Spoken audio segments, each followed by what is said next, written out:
नमस्कार।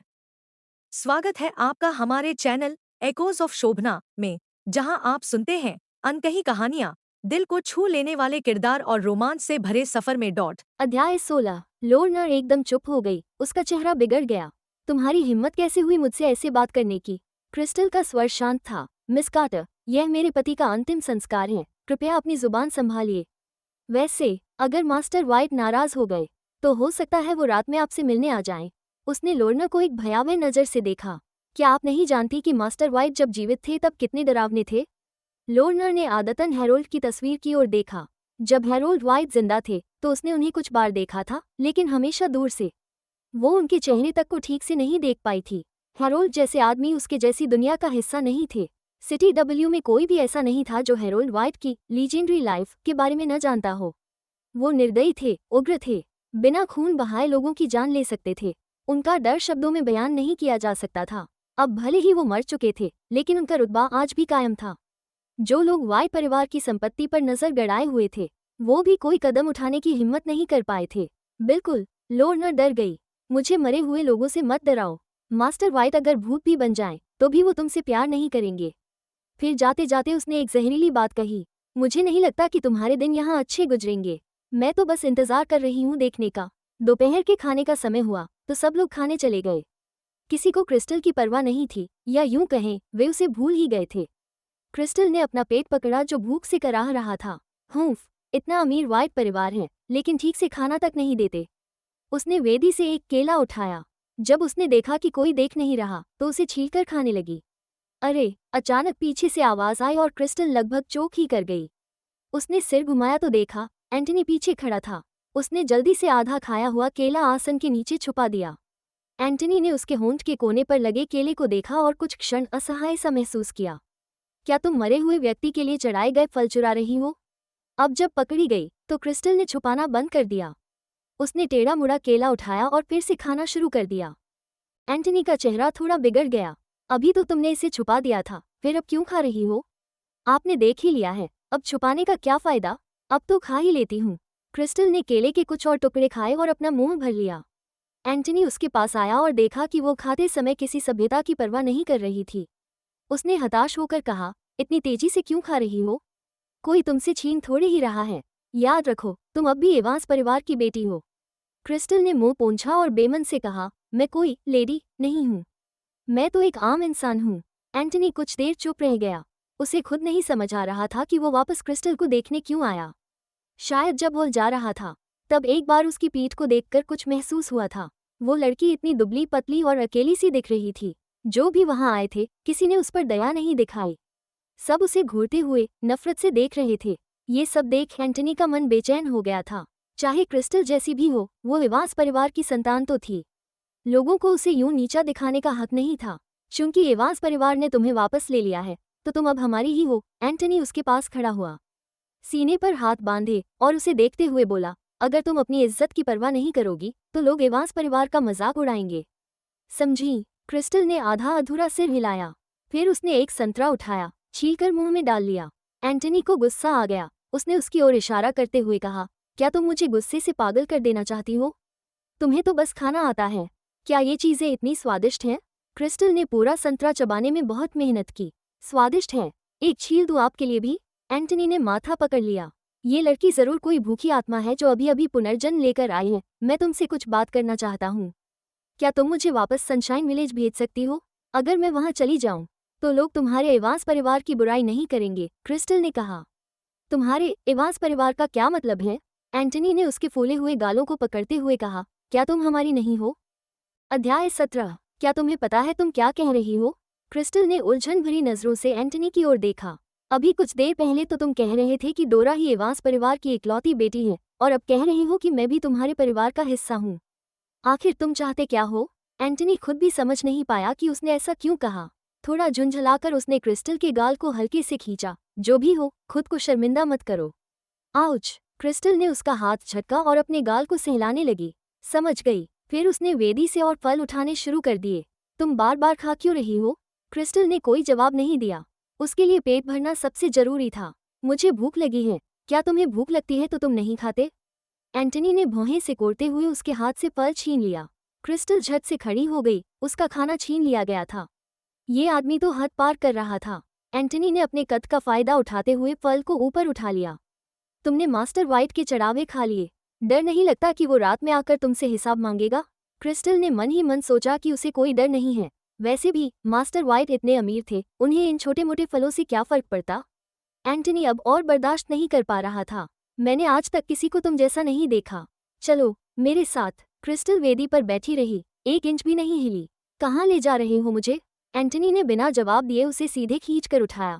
भूख लगी है ना? तो ज्यादा बात मत करो, चलो चुपचाप। क्रिस्टल को ऐसे घसीटते हुए लाउंज में ले जाया गया जैसे कोई गुड़िया हो। वाइट परिवार ने हर सम्माननीय मेहमान के लिए एक कमरा रखा था जहां वे विश्राम कर सकते थे। डोरा और लोर्ना कहीं बाहर गई थी। एंटनी ने उसे सोफे पर पटकते हुए कहा, यहीं रुको। क्रिस्टल काफी देर से वेदी पर घुटनों के बल बैठी थी। जैसे ही वो आरामदायक सोफे पर बैठी, उसका शरीर ढीला पड़ गया। क्या खाना चाहोगी? एंटनी ने पूछा। क्रिस्टल की आंखें चमक उठी। भुना हुआ सुअर का पांव। तुम्हारा पति मर गया है और तुम्हारी भूख इतनी तेज है? कुछ और चाहिए? फिलहाल नहीं। एंटनी को लगा कि ये लड़की एक डिश में तो संतुष्ट होने वाली नहीं। पक्का? हाँ, क्रिस्टल ने पलकें झपकाते हुए कहा। गांव में चिकन के पांव सिर्फ मर्दों को खाने को मिलते थे। मुझे कभी नहीं मिले, इसलिए आज खाने का बहुत मन है। एंटनी चौंक गया। तुम्हारा गांव कोई सामंती युग में है क्या? औरतों को मांस भी नहीं खाने देते? उसे यकीन नहीं हो रहा था। उसे लग रहा था कि क्रिस्टल बस खुद को बेचारा दिखा रही है। इस बेचारी वाली कहानी ने उसे लंच कराने का पछतावा दिला दिया। लेकिन अब वो उसे बाहर नहीं निकाल सकता था। मजबूरी में उसने स्टाफ से चिकन का पांव लाने को कहा। कुछ ही देर में चिकन का पांव आ गया, उसके साथ चिकन, बतख, मछली और सब्जियों की ढेर सारी डिशेज भी। क्रिस्टल ने जब टेबल पर खाना देखा तो उसकी आंखें खुली की खुली रह गईं। दुनिया में इतनी स्वादिष्ट चीजें भी होती हैं, और ये सुअर का पांव कितना बड़ा था। उसने झटपट कटोरी उठाई और कांटे से चिकन के पांव का एक टुकड़ा काटकर मुंह में भर लिया। एंटनी सीने पर हाथ बांधे खड़ा रहा और उसे देखता रहा। उसका चेहरा किसी तूफान से पहले के आसमान की तरह काला पड़ गया। तुम वाइट परिवार में कई दिन से रह रही हो, और अब तक किसी ने तुम्हें खाना नहीं दिया? हाँ, क्रिस्टल ने जवाब दिया, मुंह भरे हुए और होंठ चिकनाई से चमकते हुए। हालांकि तुम बहुत डरावने हो, लेकिन इस लंच के लिए मैं तुमसे बदला नहीं लूंगी। तो तुम अब भी मुझसे बदला लेना चाहती हो? ये लड़की सच में बहुत हिम्मती थी। क्या उसे सच में लग रहा था कि वो उससे बदला ले सकती है? तभी जब क्रिस्टल खाना खा रही थी, किसी ने उसकी टेबल पर जोर से थपकी मारी। एंटनी उसे घूरते हुए बोला, मैं तुमसे बात कर रहा हूँ। क्रिस्टल ने खाना खाते हुए ही जवाब दिया, तुम्हारे सामने आने के बाद से ही तुम मुझसे रूखे हो। मेरी बांह भी मरोड़ दी थी। फिर तुमने कहा था कि तुम मुझे अपनी बहन नहीं मानते। क्या ऐसे में मुझे गुस्सा नहीं होना चाहिए? ये सब तो सच ही था। एंटनी के दिल में जो गुस्सा उमड़ा था वो धीरे धीरे शांत हो गया। लेकिन ईवा ने उसे पहले ही आगाह किया था कि क्रिस्टल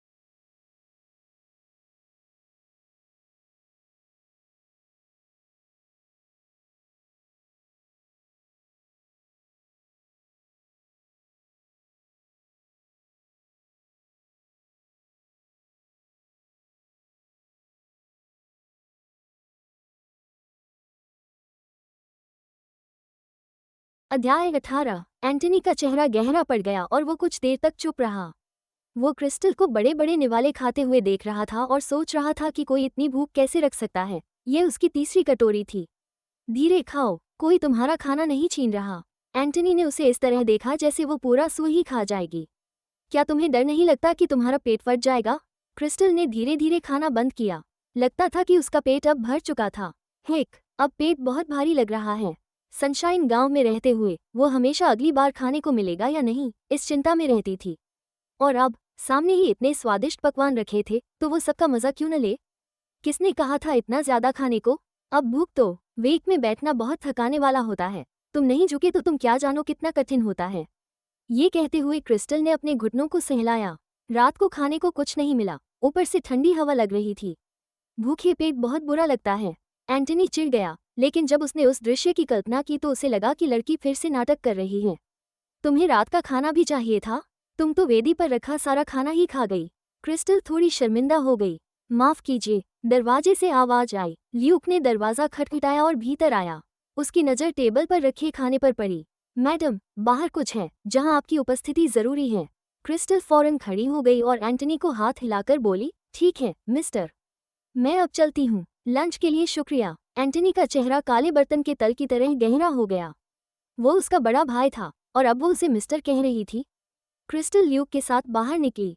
मिस्टर ल्यूक, क्या काम है? मास्टर व्हाइट ने मुझे आपको लंच पर ले जाने के लिए कहा था, पर लगता है आपको अब जरूरत नहीं है, ल्यूक ने कहा। क्रिस्टल को थोड़ी निराशा हुई। काश उसे पहले पता होता तो वो पेट में थोड़ी जगह छोड़ देती।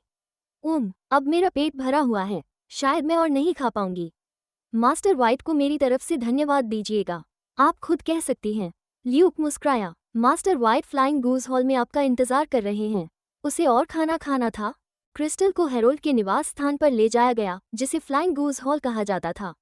जब वो भीतर पहुंची, उसने देखा कि हेरोल्ड लंबी टेबल के पास बैठा हुआ था। कल रात अंधेरा था, इसलिए वो उसका चेहरा ठीक से नहीं देख पाई थी, पर अब उसने पहली बार उस आदमी का परफेक्ट चेहरा साफ साफ देखा।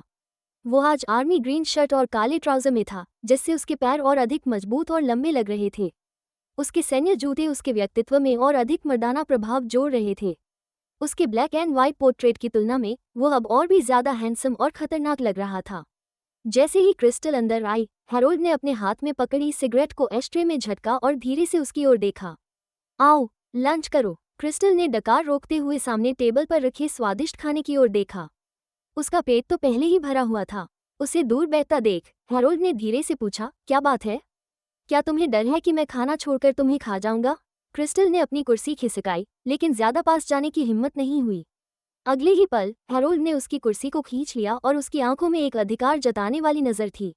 बस एक रात ही तो बीती है और तुम मुझे भूल गई? क्रिस्टल डर गई। उसकी सुंदर आंखों में घबराहट तैर रही थी।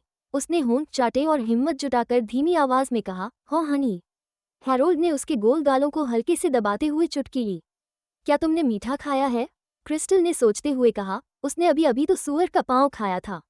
नहीं, तो फिर तुम्हारे पास हमेशा मिठास की खुशबू क्यों होती है? अध्याय 19। इस सवाल का जवाब देना थोड़ा मुश्किल था। शायद वो उस दिन पहाड़ पर शहद लेने गई थी और वहीं किसी मधुमक्खी ने काट लिया था। खैर, हेरोल्ड ने उस विषय को आगे नहीं बढ़ाया। उसने सीधे कहा, चलो खाना खाओ। क्रिस्टल ने संकोच से कहा, मैंने तो पहले ही खा लिया। हेरोल्ड ने भौहें उठाईं। क्या फ्रेडा तुम्हें खाना देगी? और क्या तुम्हें यकीन है कि उसमें जहर नहीं था? पिछले 2 दिनों में अपने अवलोकन के आधार पर क्रिस्टल अब समझ चुकी थी कि फ्रेडा उसे क्यों सजा देना चाहती थी। एक तरफ हेरोल्ड का गुस्सैल स्वभाव था और दूसरी ओर फ्रेडा भी कोई नेक औरत नहीं थी। जब क्रिस्टल कुछ सोच रही थी तो उसने आदतन अपना पेट सहला लिया। तभी एक बड़ी सी हथेली ने उसकी हथेली को ढक लिया, जिससे वो चौंक गई। तुम मेरे पेट को क्यों छू रहे हो? हेरोल्ड ने ठंडे स्वर में कहा, ये देखने के लिए कि ये कितना बड़ा हो गया है। क्रिस्टल ने गंभीर चेहरा बना लिया। हम अब तक एक साथ सोए नहीं हैं। बच्चा कहाँ से आ जाएगा? हेरोल्ड के होठों पर शरारती मुस्कान फैल गई। मतलब तुम इशारा कर रही हो कि हमें शादी की रस्में पूरी करनी चाहिए और फिर बच्चा पैदा करना चाहिए? हाँ, हेरोल्ड ने सीधे कहा, मुझे बच्चे पसंद नहीं। क्रिस्टल ने होंठ भींच लिए। क्या? उसने तो ऐसा कुछ कहा भी नहीं था। मुझे लग रहा है कि किसी ने मुझे मन ही मन गाली दी। हेरोल्ड ने कहा, जरूर तुमने मुझे अपने दिल में कोसा होगा। क्रिस्टल ने तुरंत इनकार किया। मैंने कुछ नहीं कहा। भला किसकी हिम्मत जो उसे गाली दे? हेरोल्ड ने फिर छेड़ना छोड़ दिया। उसने कुर्सी पर हाथ टिकाते हुए कहा, ल्यूक ने बताया कि आज तुमने डोरा इवांस को सबके सामने शर्मिंदा कर दिया। डोरा इवांस की बात आते ही क्रिस्टल के मन में गपशप की भावना जाग उठी। मास्टर व्हाइट, क्या आपको डोरा इवांस पसंद है? तुम्हें क्या लगता है? क्रिस्टल ने कुछ देर सोचा और कहा, ये बताना थोड़ा मुश्किल है, लेकिन मुझे लगता है कि आप उसे पसंद करते होंगे। आखिरकार आप दोनों साथ पले बड़े हो और आपके बीच किस्मत का बीज बोया गया होगा। हेरोल्ड का स्वर ठंडा था। व्हाइट परिवार चाहता था कि एवांस परिवार की बेटी से सगाई हो। डोरा एवांस नहीं है। हालांकि सगाई बहुत पहले तय हो चुकी थी और दोनों परिवारों के बीच अच्छे संबंध थे, लेकिन हेरोल्ड को डोरा में कोई दिलचस्पी नहीं थी। उसे तो उसका चेहरा भी याद नहीं था। जब वो मरा नहीं था तब डोरा उससे जल्दी शादी करना चाहती थी, लेकिन हेरोल्ड खुद ऐसा नहीं चाहता था। इसी वजह से अब तक उनकी शादी नहीं हुई थी। सिटी डब्ल्यू में कई अमीर क्रिस्टल परिवारों ने की एवांस लड़कियां थी। परिवार में वे सब वापसी के प्रतिभाशाली लिए थी, विधवा पर बेहद बनकर दबाव भाई भी। परिवार हेरोल्ड में को ये शादी छोटी की सी थी। लड़की ज्यादा हेरोल्ड रोचक की लग रही जिंदा थी। रहते वो बहुत मुलायम दुश्मन थी, थे, प्यारी थी। लेकिन वो उसने इतने हाल के वर्षों ताकतवर में थे खूनी कि जिंदगी कोई जी कुछ है नहीं और कर अब सकता पहली बार था। कोई अब प्यारी सी जब खरगोश हेरोल्ड मर उसे मिली चुका थी। था तो व्हाइट वो एवांस परिवार की परिवार की संपत्ति बेटी है, पर लेकिन नजरें मेरी बहन गड़ाए नहीं है। भेड़िए वो अपनी मुझे चालें भाई चलने को कहने को तैयार कहती थे है। और इन मैंने सब के नहीं कहा। बीच क्रिस्टल क्रिस्टल की खतरे का नाराजगी देखना केंद्र बन थोड़ा चुकी अनोखा थी। था। हेरोल्ड ने पूछा, तुम ऐसा क्यों कहती हो? क्योंकि वो मेरी बहन नहीं है। मेरी माँ की सिर्फ एक ही बेटी है और वो मैं हूँ। हेरोल्ड ने फिर पूछा, मैंने सुना कि एंटनी ने तुम पर गुस्सा किया। क्रिस्टल शुरुआत में एंटनी की बुराई करना चाहती थी, लेकिन फिर उसे याद आया कि उसने उसे खाना खिलाया था, तो उसने अपना विचार बदला। हाँ, लेकिन वो दिल से बुरा इंसान नहीं है। हैरोल्ड का चेहरा एकदम सख्त हो गया। उसने क्रिस्टल के चेहरे को देखते हुए पूछा, क्या तुम्हारी नज़रों में कोई भी बुरा इंसान नहीं है? क्रिस्टल अब एकदम गंभीर हो गई। हैं, बहुत सारे हैं। उदाहरण के लिए उसकी माँ और दादी, जो सनशाइन विलेज में थी, और फ्रेडा यहाँ। सबने उसे सताया था, या तो पीटती थी या उसे भूखा रखती थी। लेकिन क्रिस्टल की बड़ी चमकती आंखों ने हैरोल्ड की ओर देखा और फिर उसने अचानक ही उसके गले में अपने हाथ डाल दिए और होठों को आगे बढ़ाकर उसकी गाल पर एक चुंबन दे दिया। उसकी आवाज़ मधुर शहद जैसी थी। मास्टर वाइट दुनिया के सबसे अच्छे आदमी हैं। कोई आपकी जगह नहीं ले सकता। वो उसकी नींद, उसके खाने की परवाह करता था, और जब उसे कोई सताता था तो उसे चिंता होती थी। अब तक किसी ने भी उसे इतना अच्छा महसूस नहीं कराया था जितना मास्टर वाइट ने। हैरोल्ड एक पल के लिए स्तब्ध रह गया। लड़की के कोमल होंठ फूल की पंखुड़ियों की तरह थे, नर्म और मीठे। अगले ही पल वह अध्याय 20। हैरोल्ड ने क्रिस्टल के नन्हे से चेहरे को हल्के से चुटकी ली। क्या तुम पहले भी किसी को ऐसे चूमा करती थी? क्रिस्टल ने मासूमियत से कहा, बिल्कुल नहीं। मैंने सिर्फ आपके गाल पर ही चूमा है। उसकी आंखें एकदम साफ और मासूम झील की तरह थीं, जिनमें कोई राज नहीं छुपा था। आप मेरे साथ अच्छे हैं, इसलिए मुझे आपको चूमना अच्छा लगता है। असल में हैरोल्ड ने उसके साथ कोई खास अच्छा व्यवहार नहीं किया था। ये लड़की पहले कितनी दुखी रही होगी कि इतनी छोटी सी बात से ही खुश हो जाती है।